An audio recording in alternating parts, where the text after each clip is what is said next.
menghibahkan jatah harinya, itu diperbolehkan. Ya.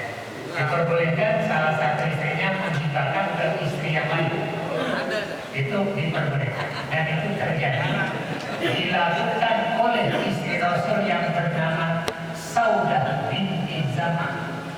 Dia berikan jatah harinya kepada Aisyah radhiyallahu anha.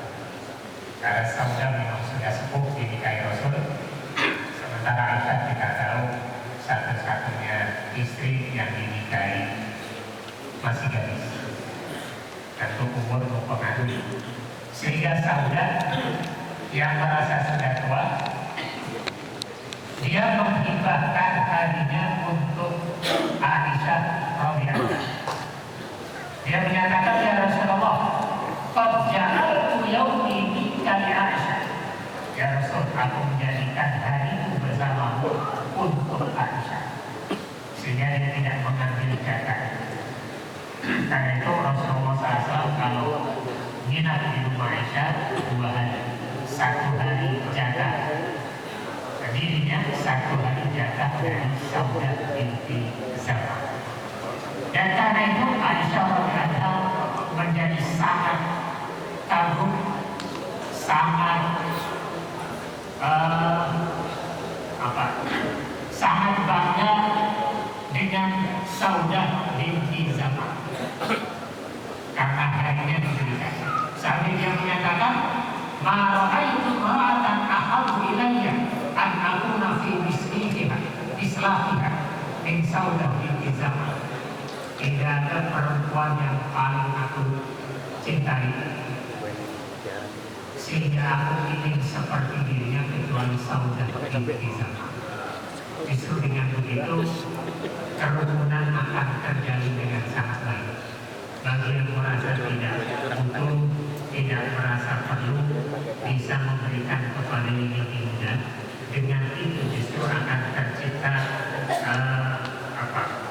kerukunan yang sangat baik. Dan terakhir, wanita arada safar aqra'a baina nisa. Kalau satu ketika harus pergi jauh, safar jauh, ada waktu untuk menginapnya, bisa 2 hari, 3 hari, maka dia harus melakukan ujian. Nama siapa yang harus menyertai dalam perjalanan tersebut? Ini di luar hari-hari biasa. Ya. Ketika melakukan perjalanan jauh, maka perlu untuk diundi nama siapa yang mau bersamai. Ini yang dilakukan oleh Rasulullah SAW dalam kehidupannya. Sebagai diriwayatkan oleh Aisyah radhiyallahu anha, karena Rasulullah SAW tidak arada safar aqra'a baina nisa'ihi fa'ayyatuhunna kharaja sahwa kharaja. Rasulullah SAW kalau ini pergi berangkat jauh, maka beliau akan mengundi nama-nama istrinya. Nama siapa yang keluar, maka dialah yang berhak membersamai perjalanan Rasulullah SAW. Setelah perjalanan selesai, kembali ke sedangkan yang awal. Kembali masing-masing mendapatkan jatah berapa hari dan harus dilakukan secara baik. Demikian pembahasan terkait dengan hak inap bagi keluarga yang istrinya lebih dari 1. Semoga menjadi catatan dan tercipta keluarga yang harmonis, walaupun istri lebih dari 1, yang terjadi bukan keributan tapi kedamaian. Demikian orang ada banyak.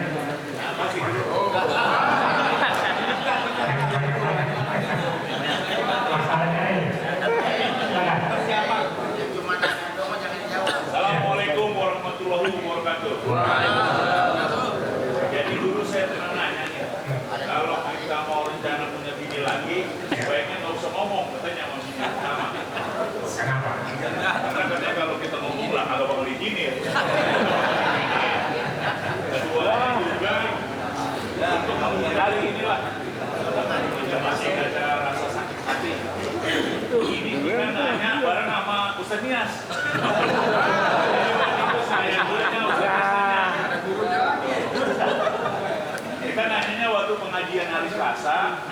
Masjid Assalam sama Habib Abdurrahman Asgaf katanya. Nikahnya hari apa?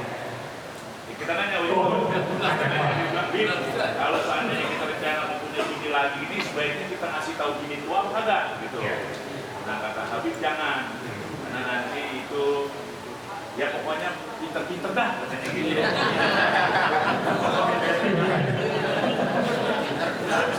Nah, jadi kaitannya gini dulu. Kan kalau misalnya nggak tahu mah hilirnya kita mau seminggu kan di sono. 3 hari kan 4 hari kan orang nggak tahu. Udah tahu sekarang mau tahu. Sebenarnya memang tidak ada aturan hukum seorang laki-laki ketika mau menikah lagi harus ngomong kepada istri yang pertama. Aman kan? Tidak ada pula izin. Tapi kita perlu tahu kenapa tidak perlu minta izin, karena Allah tahu nggak bakalan mengizinkan. Sehingga nggak mungkin Allah nyuruh sesuatu yang nggak mungkin didapatkan. Karena istri tidak mungkin mengizinkan, maka prosedurnya tidak perlu meminta izin istri. Tapi soal ngomong atau tidak, itu kembali kepada pilihan kita. Kalau dengan ngomong akan lebih bisa mengkondisikan, maka ngomong lebih baik. Tapi kalau nggak ngomong kemudian nanti begitu ketahuan ribut, itu resiko. Jadi persoalannya bukan harus ngomong atau tidak, dan ngomong beda dengan meminta izin. Ya. Kalau meminta izin, memang tidak ada prosedurnya. Kenapa? Karena dipastikan tidak diizinkan. Jadi secara umum. Tapi kalau ngomong, sejumlah ulama menyatakan dianjurkan ngomong supaya kita bisa mengkondisikan ketika terjadi keributan. Karena kalau nggak ngomong, ributnya pasti tidak. Berarti udah kejadian dulu guru, udah kejadian dulu baru ngomong. Makanya saya bilang daripada minta izin, minta maaf. Baru 3 bulan ya baru ributnya ya. 3 bulan ya ribut ya.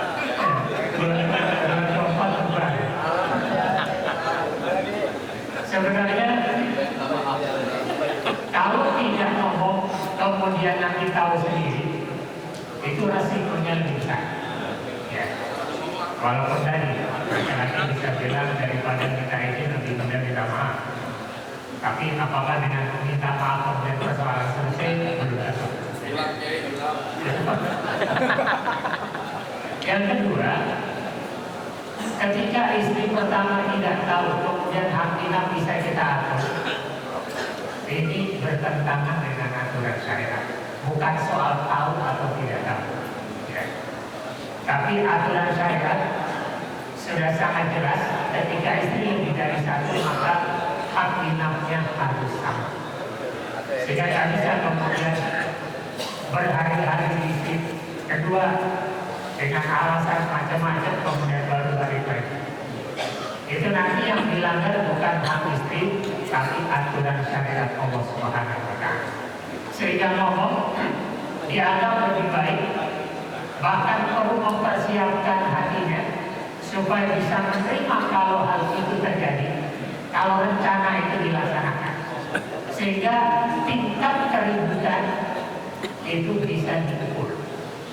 Karena kalau sudah ada 2 dan 3 baru ngomong atau baru ketahuan, itu hidupnya tadi pasti panjang.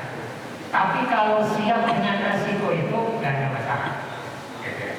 Tapi yang penting hadir. Seringkali kalau ribut begitu kan kemudian nggak dihadiri, kemudian dia dapat jatah inapnya, kemudian ditinggalkan.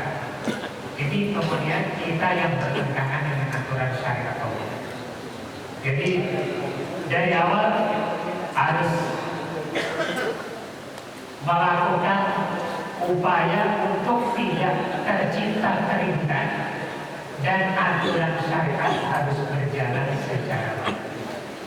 Bisa jadi kalau kita punya niat berkomitmen dengan menjalankan syariat, justru Allah yang akan mengkondisikan hati istri pertama. Sehingga kita harus yakin dengan itu karena memang laki-laki punya hak untuk memiliki istri lebih dari satu.